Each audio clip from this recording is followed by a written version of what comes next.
மாவட்டம் செஞ்சி அருகே அரசு உயர்நிலைப் பள்ளியில் போதிய ஆசிரியர்கள் இல்லாததால் மாணவர்களின் கல்வி பாதிக்கப்படுவதாக பெற்றோர்கள் மற்றும் பொதுமக்கள் சாலை மறியல் போராட்டத்தில் ஈடுபட முயன்றதால் அப்பகுதியில் பரபரப்பு ஏற்பட்டது.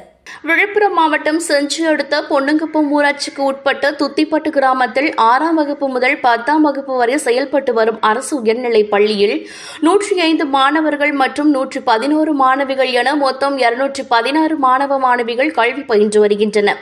கடந்த ஓராண்டுக்கு மேலாக பள்ளிக்கு தலைமை ஆசிரியர் உட்பட நிரந்தர ஆசிரியர்கள் இல்லாததால் பகுதி நேர ஆசிரியர்கள் மற்றும் பணி நிரவல் மூலமாகவும் பணிபுரிந்து வருவதால் மாணவர்களின் கல்வி கற்றல் வெகுவாக பாதிக்கப்பட்டு வருவதாக கூறி பெற்றோர்கள் மாவட்ட முதன்மை கல்வி அலுவலர் உள்ளிட்ட கல்வித்துறை அதிகாரிகளுக்கு பலமுறை மனு அளித்தும் ஆசிரியர்களை நியமிக்க எவ்வித நடவடிக்கையும் எடுக்கவில்லை என்று கூறப்படுகிறது.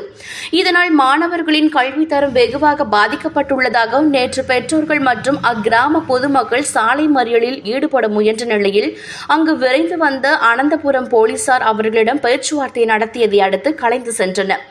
இதனைத் தொடர்ந்து திண்டிவனம் மாவட்ட கல்வி அலுவலர் சுப்புராயன் இப்பள்ளிக்கு வந்தார். அவரிடம் பெற்றோர்கள் மற்றும் பொதுமக்கள் மாணவர்களின் கல்வி பாதிக்காத வகையில் கூடுதல் ஆசிரியர்களை நிரந்தரமாக பணியில் அமர்த்த வேண்டும் என வலியுறுத்தினார்கள்.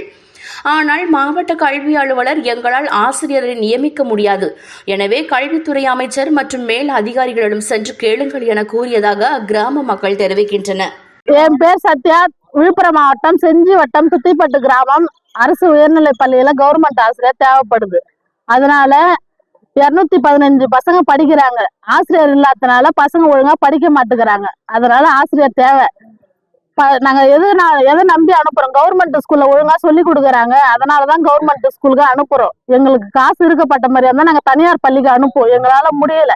பரவாயில்ல, கவர்மெண்ட் ஸ்கூல்ல படிச்சாங்க, நல்ல வேலைக்கு போனாங்க அப்படின்ற பேர் விளங்குன்றதுக்காக தான் நாங்க எங்களால முடியாதனால கவர்மெண்ட் ஸ்கூலுக்கு அனுப்புறோம். ஆனா காசு பணம் இல்லாதனால பள்ளிக்கு அனுப்புனா ஆனா பசங்க ஒழுங்கா படிக்க மாட்டேங்கிறாங்க. ஏன்னு கேட்டா வாதியாருக்கு குறையனால படிக்க மாட்டேங்கிறாங்க அப்படின்னு சொல்றாங்க. புரியுதா எங்களுக்கு? அதனால கவர்மெண்ட் ஸ்கூலுக்கு ஆசிரியர் அவசியம் தேவை. ஒரு கவர்மெண்ட் ஆசிரியர் கூட கிடையாது, ஃபுல்லாவே தனியார்ல இருந்து தான் வந்து சொல்லி கொடுக்குறாங்களே. துத்திப்பட்டு கிராமம் அரசு உயர்நிலைப் பள்ளியில நான் முன்னாள் மாணவர். இந்த ஸ்கூல்ல பாத்தீங்கன்னா அரசு ஆசிரியர்களும் கிடையாது, தலைமை ஆசிரியரும் கிடையாது. ரொம்ப நாளா ஆசிரியர்களே இல்லாம பள்ளிக்கூடம் நடந்துகிட்டு இருக்கு. நான் லேர்னிங் சென்டர் பர்சனலா நடத்திக்கிட்டு இருக்கேன். பசங்களோட கல்வித்தரம் பாத்தீங்கன்னா ரொம்ப பாதிச்சிருக்கு. இது சம்பந்தமா நிறைய மனு கொடுத்துருக்கோம், பார்த்துருக்கோம். எந்த நடவடிக்கை இது வரைக்கும் யாரும் எடுக்கல. ஸோ அதனால இன்னைக்கு பேருந்து மறியல் பண்ணோம். இதுக்கு மறியல் பண்ணதுனால டிஓ இன்னைக்கு வந்திருக்காங்க, போலீஸ் ஸ்டேஷன்ல இருந்து நிறைய பேர் வந்திருக்காங்க. வந்துட்டு பண்ணி தரேன்னு சொல்லியிருக்காங்க. அப்ப கூட ஆசிரியர் கேட்டு அவங்க பண்ணி தரதா சொல்லல. நீங்க இதுக்கப்புறம் கல்வி அமைச்சரை போய் பாத்துக்கோங்க, மேலிடத்துல பாத்துக்கோங்க, எங்களால முடியாதுன்னு அப்படிதான் சொல்லிக்கிட்டு இருக்காங்க. எங்களுக்கு நிரந்தரமா ஆசிரியர் வேணும். இதனால இப்போ ஆசிரியரே இல்லாம பள்ளிக்கூடம் நடக்கிறதுனால இங்க பெற்றோர்கள் வந்து பாத்தீங்கன்னா குழந்தைங்க சேர்க்கிற தயங்குறாங்க. பக்கத்து ஊருக்கும் பிரைவேட் ஸ்கூல்ஸும் போய் ஜாயின் பண்றதுனால எங்க அட்மிஷன்ஸ் இல்லாம நாளைக்கு ஸ்கூல் மூடுற நிலைமை வந்துருமோன்ட்டு முன்னாள் மாணவனே எனக்கு ஒரு பெருங்கவலை இருக்கு. அதனாலவே நாங்க முன்னாள் மாணவர்கள்லாம் சேர்ந்து இன்னைக்கு சாலை மறியல் பண்ணியிருக்கோம். எங்களுக்கு உடனடி தீர்வு இந்த அரசாங்கம் பண்ணி கொடுக்கணும். கல்வித்துறையும் தமிழக அரசிடமும் நான் கேட்டுக்கிறேன். தமிழக அரசன்